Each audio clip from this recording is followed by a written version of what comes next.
இந்த வீடியோவில் என்ன படிக்க போகிறீங்கன்னா, எப்படி வந்து லைன் எமிஷன் ஸ்பெக்ட்ரம் ஃபார்ம் ஆகுது அப்படிங்கிறத பார்க்க போகிறோம்.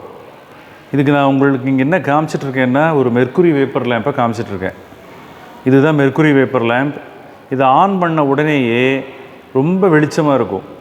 அதுக்காக உங்களால் பார்க்க முடியாது, ரொம்ப கண்ணை கூசும். அதுக்காக தான் வந்து இப்போது ஆஃப் பண்ணி வச்சுருக்கேன். இப்போ ஆன் பண்ண போகிறேன். இந்த மெர்க்குரி வேப்பர் லேம்ப் ஆன் பண்ண உடனேயே அதுலேருந்து ஒயிட் லைட் வரும். அந்த ஒயிட் லைட் ஆனது இந்த கோலிமேட்டர் வழியாக ட்ராவல் பண்ணி அந்த லைட்டை ஆஸ் யூஷுவல் அந்த ஒயிட் லைட் ஆனது ப்ரிசமில் வந்து விழும். ப்ரிசமில் வந்து விழுந்தோடனே அந்த ஒயிட் லைட் வந்து 7 கலர்ஸாக பிரிஞ்சு அந்த 7 கலர்ஸ் கோலிமேட்டர் வழியாக நீங்கள் பார்க்கணும்.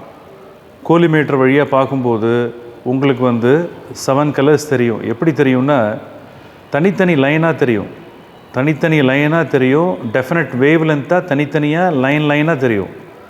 வயலட் ஒரு லைனாக தெரியும், ப்ளூ ஒரு லைனாக தெரியும், அப்புறம் வந்து க்ரீன், எல்லோ, ஆரஞ்சு, ரெட் எல்லாமே தனித்தனி லைனாக தெரியும். இதுதான் வந்து line spectrum, line emission spectrum. அதை எமிட் பண்ணுற சோர்ஸ் தான் எது? இந்த மெர்க்குரி வேப்பர் லேம்ப். சரியா? இப்போ நம்ம இதை ஆன் பண்ணலாம். இப்போ ஆன் பண்ணிட்டேன். ஆன் பண்ணோடனே அதோட வெளிச்சம் எப்படி இருக்குன்னு பாருங்கள். அந்த ஒயிட் லைட் பியூட்டிஃபுல்லாக இருக்கும். ரொம்ப ஹீட் ஆக நம்ம கண்ணால் பார்க்க முடியாது, இங்கே பக்கத்துலேயே நிற்க முடியாது. இப்போ நம்ம என்ன பண்ணுறோன்னா, இதுலேருந்து வரக்கூடிய லைட்டானது வந்து ப்ரிசம் வழியாக போய் அந்த ப்ரிசமில் டிஸ்பர்ஷன் நடந்து அதுக்கப்புறம் எப்படி டெலஸ்கோப்பில் இந்த கலர் தெரியுது அப்படிங்கிறத பார்க்க போகிறோம். இப்போ நான் வந்து இந்த டெலஸ்கோப் பக்கத்தில் இந்த கேமராவை வச்சு உங்களுக்கு அந்த லைன் ஸ்பெக்ட்ரத்தை நான் காமிக்க போகிறேன். பியூட்டிஃபுல்லாக இருக்கும். கொஞ்சம் பொறுமையாக பார்க்கணும், என்னால் ஃபோக்கஸ் எப்படி பண்ண முடியுதுன்னு தெரியல.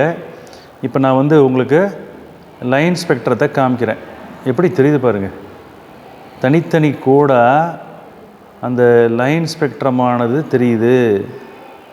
தெரியுதா உங்களுக்கு? அதாவது violet, indigo, blue, green, yellow, orange ஓரளவுக்கு நல்லா ஃபோக்கஸ் பண்ணியிருக்கேன்.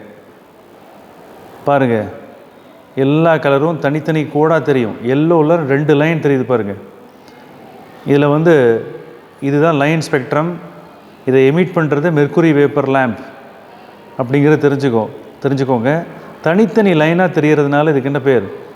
லைன் எமிஷன் ஸ்பெக்ட்ரம்னு பேர். எதுக்கு எமிஷன்னு சொல்கிறோன்னா, அந்த மெர்க்குரி அதை எமிட் பண்ணுது.